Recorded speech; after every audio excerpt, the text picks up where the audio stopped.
A maioria das pessoas busca respostas erradas quando tenta ouvir a voz de Deus, porque estão olhando com os olhos, quando deveriam estar enxergando com o coração. Você já sentiu como se algo estivesse errado dentro de você, mesmo quando tudo à sua volta parecia normal? Já teve a sensação de que sua fé enfraqueceu, não porque Deus se calou, mas porque algo em você deixou de ver? Talvez você esteja vivendo exatamente isso agora, orando, buscando, clamando, mas com a alma embaçada. E o que antes era revelação, agora parece silêncio. A Bíblia diz que só os puros de coração verão a Deus. Mateus 5:8. Mas o que isso realmente significa? Será que é possível voltar a enxergar com clareza, quando tudo dentro parece confuso? Neste vídeo, vamos atravessar o templo mais sagrado que existe, o seu próprio ser. Vamos caminhar por dentro do seu coração, do seu corpo, da sua alma e do seu espírito, para descobrir onde a luz de Deus se perdeu e como reacendê-la. Porque sim, há uma visão escondida que Deus só revela a quem decide purificar o olhar.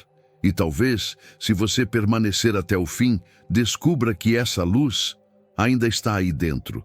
O coração vê antes que os olhos entendam. Há momentos em que tudo parece normal à volta, mas por dentro algo inquieta. Uma sensação que não vem da mente, mas daquele espaço secreto onde Deus sussurra verdades que ninguém mais ouve. O coração é esse espelho secreto, não de carne, mas de eternidade. E é nesse espelho que se reflete a imagem do Criador, ou as sombras do mundo. Pessoas que guardam mágoas, sem perceber, começam a ver a vida com névoa. Não confiam mais nas intenções dos outros, se distanciam, se fecham. É como se um véu se colocasse sobre os olhos da alma. E tudo que um dia foi claro, amizades, promessas, até a fé, passa a parecer incerto. O pecado não apenas mancha, ele embaça a lente do espírito. A pureza que Deus busca não é de comportamento exterior, mas de visão interior. Um coração limpo enxerga com nitidez até onde não há luz. Por isso Jesus disse: "Bem-aventurados os limpos de coração, porque verão a Deus." Ver a Deus é ver com profundidade, com verdade, com compaixão. É perceber sua presença onde os outros só veem silêncio. Imagine uma mãe que perdeu um filho e mesmo assim consegue sorrir com paz. Essa mulher não está negando sua dor, está enxergando com o coração. O olhar dela foi purificado pelo perdão, pelo consolo secreto de Deus, por uma esperança que vem do alto. Esse tipo de visão não nasce da força, mas da rendição. Só vê Deus quem aprendeu a ver através das lágrimas. Mas há quem ande pela vida como se usasse lentes sujas. Cada lembrança de traição, cada palavra não perdoada, cada inveja escondida, tudo isso se acumula como poeira. E a poeira espiritual é traiçoeira. Ela não aparece de uma vez. Vai se assentando devagar até que o olhar já não distingue mais o que é sagrado e o que é profano. Um jovem me disse: "Eu oro, mas não sinto mais nada." E eu perguntei: "Como está seu coração?" Ele desviou os olhos. Às vezes o problema não está na oração, mas no coração que ora. Um coração ferido, desconfiado, pode até falar com Deus, mas não escuta mais. Porque Deus não grita, ele se revela onde há espaço. A Bíblia não fala de um Deus que se mostra aos inteligentes, mas aos puros. Em 1 Samuel 16:7 está escrito que o homem vê o exterior, porém o Senhor o coração. Isso muda tudo. Deus não escolhe com base no currículo, mas na transparência da alma. E quanto mais limpo o coração, mais clara se torna a sua presença. Talvez seja por isso que muitas vezes você sente que Deus está longe, quando na verdade é o seu coração que se fechou. E se for esse o caso, há um caminho de volta, porque o coração, mesmo ferido, ainda pode ser restaurado. Mas tudo começa quando paramos e permitimos que Deus limpe a lente pela qual vemos o mundo. Você já se sentiu perdido, desconectado de quem realmente é? E sem saber qual o plano de Deus para a sua vida? A verdade é que você não está aqui por acaso. Deus tem um propósito para você, e eu quero te ajudar a descobri-lo. Por isso, criei 3 e-books que vão transformar sua jornada com Deus. Clique no link no comentário fixado e comece sua transformação agora. Há corpos que caminham com luz e outros que carregam sombras. A diferença não está na aparência, mas no espírito que os move. Quando o coração é puro, até o gesto mais simples, como servir um copo d'água, carrega santidade. É como se cada movimento dançasse em sintonia com o céu. O corpo se torna a extensão visível de uma alma em paz. A Bíblia diz: se os teus olhos forem bons, todo o teu corpo terá luz. Mateus 6:22. Isso vai muito além da visão física. Os olhos revelam o que o interior carrega: esperança ou desespero, fé ou frustração. A forma como alguém olha, anda, respira, denuncia a comunhão ou a distância entre o espírito e a carne. O corpo não mente, ele reflete a alma. Pessoas que vivem cheias de ira ou inveja, mesmo tentando esconder, acabam exalando cansaço. O corpo se curva, a voz endurece, os olhos perdem o brilho. Já notou como algumas pessoas iluminam o ambiente apenas com a presença? Isso é mais do que carisma. É pureza espiritual se manifestando na carne. O templo está limpo e Deus habita ali. É por isso que certos lugares e pessoas nos deixam inquietos, mesmo sem palavras. O corpo humano em pecado se torna dissonante, fora do tom da criação. Não foi feito para o ódio, a luxúria, o orgulho. Por isso adoece, se contorce, se afasta. Mas quando há arrependimento, até os gestos se tornam oração. E o corpo volta a ser instrumento de louvor. Imagine um homem que acorda de madrugada para orar, ajoelha-se com reverência, mesmo cansado. Aquilo não é apenas hábito, é aliança entre corpo e espírito. Cada joelho dobrado quebra uma resistência invisível. Cada lágrima derramada em silêncio purifica o templo por dentro e por fora. O corpo participa da santificação. Há quem use o corpo para provocar, controlar, seduzir. Mas o corpo não nasceu para ser arma, e sim altar. O inimigo sabe disso, por isso tenta profanar o templo. Mas Deus nos chama a ser sacrifício vivo, santo e agradável a Ele. Romanos 12:1. Isso começa nos pequenos hábitos, o que assistimos, o que tocamos, o que alimenta nossa carne. Até o cansaço tem voz. Quando estamos em paz com Deus, mesmo em meio ao trabalho pesado, o corpo encontra equilíbrio. Mas quando há culpa, mágoa, mentira, o corpo adoece. Dores misteriosas, insônia, ansiedade, muitas vezes são gritos do espírito sufocado. Não ignore os sinais do templo, ele fala antes da queda. O corpo é o cenário visível onde se desenha a guerra espiritual. E quem anda com o coração limpo, transforma esse corpo em candelabro de luz. Há quem ilumine sem dizer palavra, apenas pela forma como age. Mas essa luz não é própria, vem do alto e passa por dentro. E quando o corpo se torna luz, a alma inteira começa a ver. Gostou do conteúdo e ele fez diferença para você? Clique no Valeu Demais e apoie nosso trabalho. A alma é como um vitral. Não cria a luz, mas a transforma. Quando está íntegra, deixa passar o brilho do espírito com clareza. Mas se está rachada por traumas, mágoas ou mentiras, distorce o que recebe. A mesma luz que deveria consolar, passa a queimar.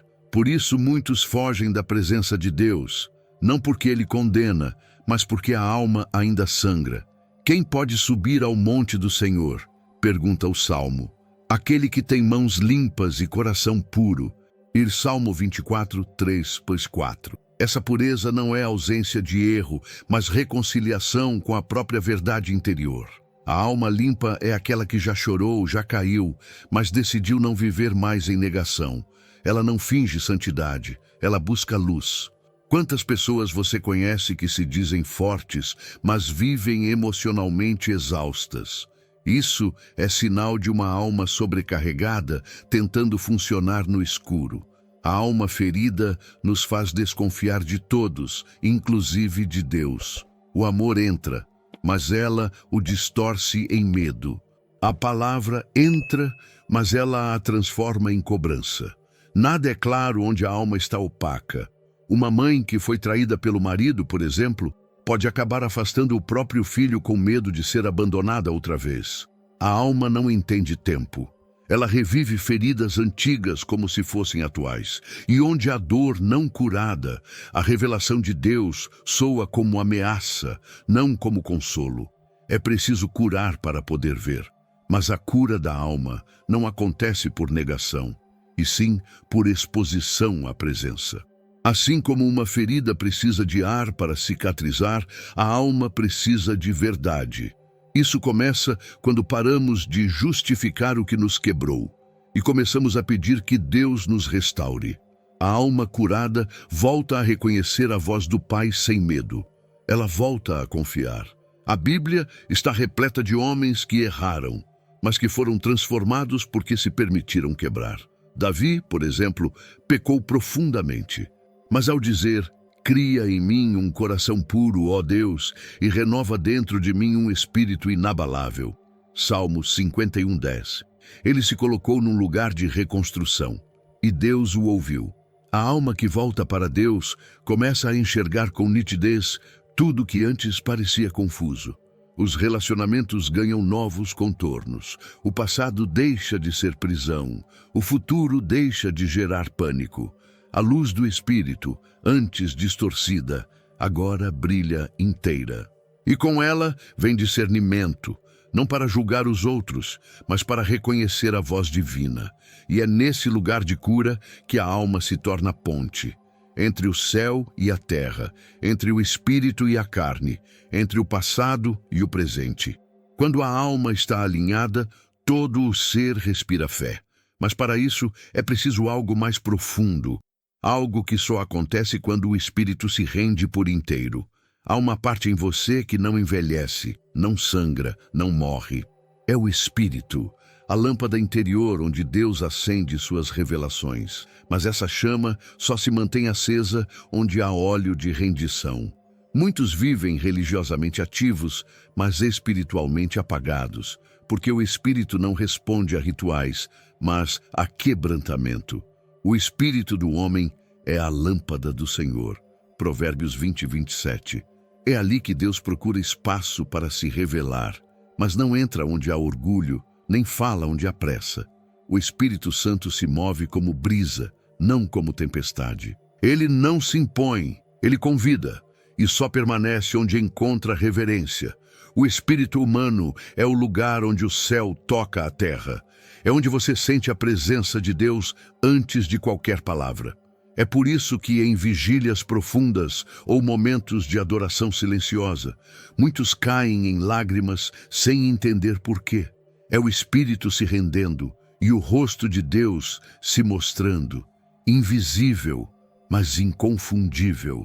Há quem tente acessar a voz de Deus apenas pela mente, estudando, analisando, debatendo. Mas a revelação não é conquistada, é recebida. E ela não desce pela lógica, mas pela entrega. O Espírito é o único recipiente que suporta a verdade de Deus sem se romper. A mente questiona, o Espírito reconhece. Imagine alguém que já leu a Bíblia inteira, mas nunca sentiu a presença de Deus. Isso acontece quando o texto é lido com os olhos, mas não com o Espírito. Mas outro, ao ler um único versículo com o coração rendido, pode ter sua vida transformada. Porque Deus não fala mais com quem sabe mais. Ele fala com quem se esvazia. Foi isso que aconteceu com Isaías. Ele viu o Senhor alto e exaltado e exclamou: "Ai de mim, estou perdido." Isaías 6:5. Foi só então que o anjo tocou seus lábios com a brasa viva. A visão de Deus não o encheu de orgulho, mas de temor. E é aí que começa a verdadeira revelação. Quando o espírito se reconhece pequeno diante do santo. O espírito não precisa entender tudo, ele precisa confiar. Quando se alinha ao Espírito de Deus, até os desertos ganham sentido. Não há mais desespero por respostas, apenas paz por saber que Ele está ali. É o que Paulo chama de andar no Espírito. Uma vida guiada não por vistas, mas por revelações. Não por controle, mas por comunhão. E quando esse alinhamento acontece, o impossível se torna familiar. O que antes era luta, agora é missão. O que era medo, agora é clamor. O espírito desperto transforma a vida em altar, e até o silêncio se torna profético. Mas há algo que ameaça apagar essa chama sagrada. Algo que muitas vezes se infiltra sem ser notado. Nem toda escuridão chega com trovões. Algumas se instalam em silêncio, gota a gota, como uma vela que se apaga por falta de óleo. A contaminação espiritual não costuma ser escandalosa. Ela se infiltra em concessões pequenas. Uma mentira aqui, um rancor ali, uma oração adiada. Quando se percebe, a visão já não é mais a mesma. Se a luz que há em ti são trevas, quão grandes serão essas trevas? Mateus 6:23. Jesus não fala de luz exterior, mas da luz interior, aquela que deveria guiar nossos passos. O perigo está em achar que ainda vemos, quando na verdade já estamos tateando no escuro. O coração contaminado acredita que está bem, até que tropeça. Uma mulher me disse: "Não sinto mais Deus como antes." E ao conversarmos, ela confessou que havia perdoado da boca para fora, mas não do coração. A mágoa não confessada virou raiz, e a raiz cresceu até bloquear a fonte. Deus não deixou de falar, foi o coração dela que deixou de ouvir. A treva se instalou como hábito. Muitos se afastam de Deus, achando que Ele os rejeitou. Mas o que aconteceu foi mais sutil. Aos poucos, foram se anestesiando. Primeiro, pararam de jejuar. Depois, oravam apenas por obrigação. Aos poucos, as coisas espirituais deixaram de tocar, o brilho se foi, e o que restou foi um ritual vazio, com aparência de fé. A contaminação pode vir por orgulho, distração, vaidade, não importa o nome, o resultado é o mesmo. A lâmpada se apaga, e quando a lâmpada apaga, até os caminhos retos parecem distorcidos. É aí que nascem os julgamentos precipitados, as decisões erradas, os relacionamentos quebrados, não por falta de direção, mas por falta de luz. A Bíblia nos alerta sobre os pecados que nos envolvem de forma tão sutil. Hebreus 12:1.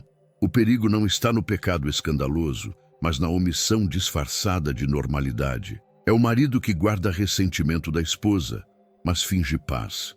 É o jovem que vive em pecado oculto, mas canta no culto. A alma contamina e o espírito adormece. Mas mesmo assim, Deus não desiste. Ele continua batendo a porta, mas agora a voz dele parece distante, abafada, quase irreconhecível. Porque a contaminação rouba não só a visão, mas também a audição espiritual. E o que era comunhão vira ruído. O templo já não tem brilho. Apenas lembranças do que um dia foi. E nesse estado, muitos se acostumam com a cegueira. Vivem no automático dizendo, está tudo bem, enquanto o espírito geme por dentro. Mas há um chamado que ainda ecoa, mesmo no escuro. Um convite à limpeza, à restauração, à nova visão. E esse chamado só pode ser ouvido por quem ainda guarda uma centelha de pureza. Nem todos enxergam o mesmo mundo. Há aqueles que, mesmo no caos, veem sinais, sentem paz onde outros só percebem medo. É que seus olhos não são carnais, são olhos lavados por lágrimas e purificados pela fé. Os limpos de coração verão a Deus. Mateus 5:8. Não é uma metáfora, é uma promessa. Essa visão não é mística, é espiritual. Ver Deus não significa enxergar com os olhos físicos, mas perceber sua presença nos detalhes mais comuns. É notar sua mão numa conversa simples, sua voz numa lembrança antiga, sua resposta num silêncio profundo. A pureza abre os sentidos interiores e o mundo se torna altar. Imagine alguém passando por um luto, mas ainda conseguindo dizer: Deus está comigo. Não é negação, é discernimento. Essa pessoa enxerga com olhos que o sofrimento não consegue apagar. Vê a eternidade atravessando a dor. Porque a visão dos puros é essa. Não foge da dor, mas reconhece o Deus que caminha nela. Quando o coração é restaurado, o olhar muda. O mesmo filho rebelde que antes causava angústia, agora é visto como missão. A mesma enfermidade, antes maldição, se torna instrumento de rendição. Não porque o mundo mudou, mas porque os olhos agora enxergam de dentro para fora. Essa é a visão dos santos. Os puros não têm menos problemas. Eles só têm mais luz. E essa luz não é mágica, é fruto de renúncia. É o resultado de orações sinceras, de noites em que decidiram perdoar, mesmo quando doía. Cada escolha de pureza é um tijolo na construção de uma nova visão. E quem constrói assim, começa a ver Deus em tudo. Ver Deus é ver o invisível. É notar sua presença mesmo quando a porta não se abriu. É perceber propósito no atraso, bondade no deserto, graça na espera. É quando o coração, em vez de reclamar, sussurra: Ele está aqui. Esse tipo de olhar não se aprende, se recebe. Mas só quem se purifica pode carregá-lo. E o mais bonito é que essa visão é um ensaio do que virá. Os puros de coração veem Deus hoje, para reconhecê-lo plenamente na eternidade. Eles já vivem com um pé no céu, já escutam as canções que ainda não tocaram na terra, já enxergam o rosto que um dia verão face a face. A visão deles antecipa a glória. Mas há algo ainda mais profundo. Essa visão não é apenas recompensa, é ferramenta. Deus confia revelações aos puros porque sabe que eles não as usarão para vanglória, mas para servir. A luz não é um troféu, é uma missão. E quem vê com os olhos do céu se torna resposta para quem ainda está na escuridão. Agora que você caminhou por dentro de si, o que ainda precisa ser limpo para que você volte a enxergar? Talvez a sua oração não precise de mais palavras, apenas de mais verdade. Talvez o seu corpo, sua alma e seu espírito estejam pedindo o que você tem adiado: rendição. A visão dos puros não é privilégio, é consequência. Deus continua querendo se revelar, mas Ele só mostra seu rosto onde há um coração disposto a se quebrar.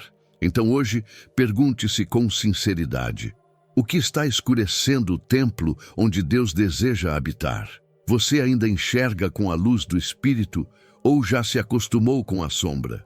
A boa notícia é que se você ainda está respirando, Deus ainda está chamando. E se Ele está chamando, ainda há tempo de purificar o olhar e ver o invisível.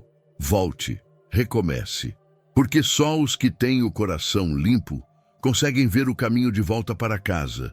Se essa mensagem falou com você, inscreva-se no canal e ative as notificações. Há muito mais revelações que Deus deseja entregar ao seu coração. E talvez a próxima seja exatamente aquela que você tanto tem esperado.